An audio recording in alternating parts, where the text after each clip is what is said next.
Michelle, have a look at this. It's very fine sand.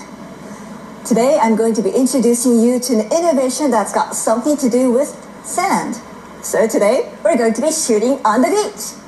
Well, actually not quite, because this sand is made out of industrial waste. Let's go and find out the secrets behind this innovation. We headed for Osaka. This is the factory that manufactures the machine that turns industrial waste into sand. Hello, Michelle. Hello, I'm Kengo Fujimoto. I heard that one of your machines produced this sand. Yes, it's in this factory. I'll take you to it.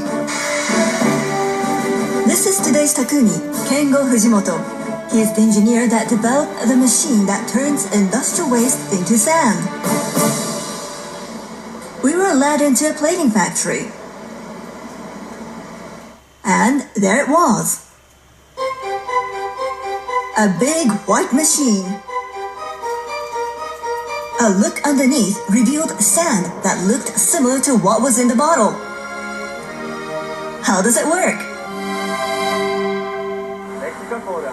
The wastewater from the plating facility is chemically treated, and this produces sludge. The sludge is placed in this machine and dehydrated, making it like dry sand. A solution containing large amounts of metal is used for metal plating. Processing the metals contained in the wastewater produces mud-like industrial waste called sludge. Large amounts are emitted, yet it is very hard to get rid of. However, by using the Takumi's machine, This is from a conventional machine, and this is from my machine. What's it like? This side is moist and slightly sticky, but this side is totally dry. Upon comparing the two, we found that the sludge processed with the Takumi's machine weighed 3 times less.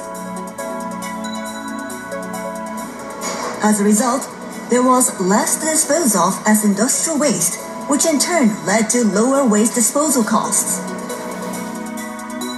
But cutting down costs wasn't the only reason for development. The workers were having a hard time with the conventional machine. I wanted to make their work easier. Presently, sludge treatments involve filters and compressors that remove the water from the sludge.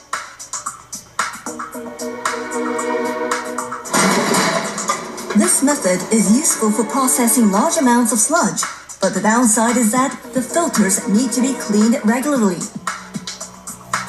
This was a big burden for the workers.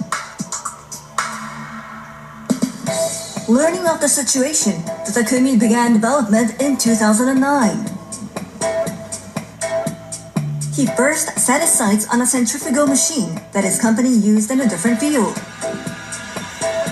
The Takumi surmised that placing sludge into the machine and applying a centrifugal force 1,000 times stronger than gravity would remove the water.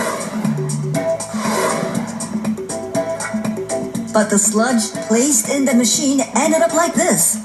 Not much water had been removed. Development came to a standstill. Then one day, he had a breakthrough.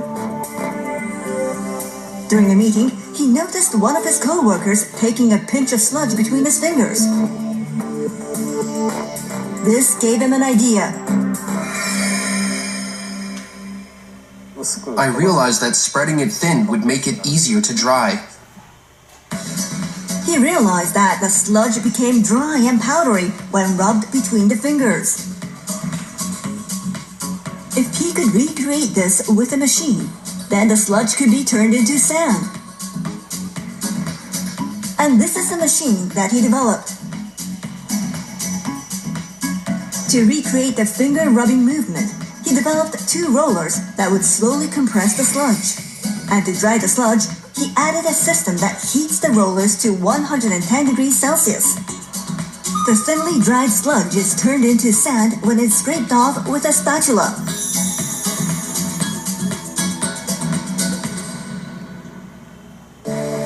we visited a factory that uses the Takumi's machine.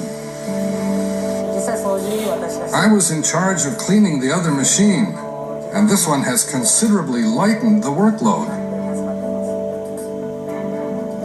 After much trial and error, the Takumi succeeded in meeting the customer's needs. What did you learn about manufacturing from this experience? It's to be curious and proactively look into the reason behind random occurrences, rather than letting them pass. I think that's where manufacturing begins.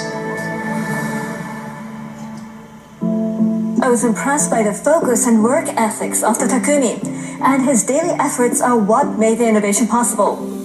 He is currently working to further improve the machine's processing ability. His goal is to make it capable of efficiently processing large amounts at once. Metal plating factories are indispensable, so today's Takumi supports Japan's manufacturing with manufacturing. Yes, in addition to lowering cost, technologies like these will reduce our impact on the environment. I hope it takes off. Yes, thank you very much, Michelle.